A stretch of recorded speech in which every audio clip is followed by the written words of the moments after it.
God's got my back. All right.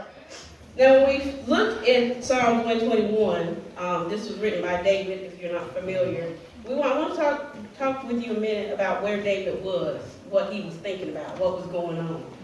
So if you look into the text and some of the history behind this text, there's a little bit of controversy around what David was going through. Some people say that he was about to travel on a journey, and he was preparing himself, and others say that he was about to go into battle. But nevertheless, we see and we know that David was feeling a little uncertain. That David was feeling a little uncomfortable in his own skin. And he might even felt a little helpless. Because we see in verse 1, he's asking, where does my help come from? Well, if you're feeling all right, you ain't got to ask where your help comes from, right? That's right. So we know and we recognize that David was feeling helpless. David was feeling out of ease. And so I want to ask you, we want to talk just a minute about that helpless feeling. So if you look in the definition of helpless, it is without ability, influence, or power.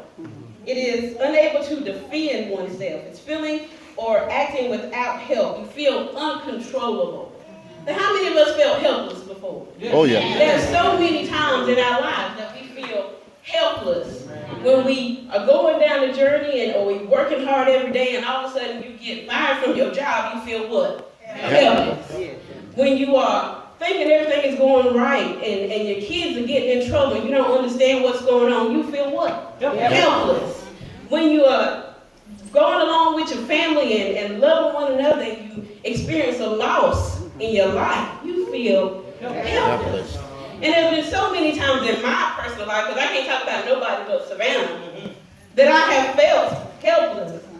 Many times I have felt helpless. Yes, God. When I lost my first husband and I was left with 2 girls to raise on my own, I felt helpless. Yes, God. Then when my mama passed 2 years later, and I knew that the only person that I knew that could help me was gone, Yes, God. I felt helpless. Yes, God. But I'll tell you, and it's crazy as it may sound, I was a mother, and so I had to keep going. That's right. And so people couldn't always see that I was helpless. I won't ever forget there was this girl that I worked with, and she said to me, "You're like a duck.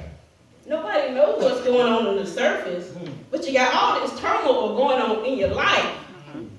But just a couple of weeks ago, about a month ago, I lost my aunt.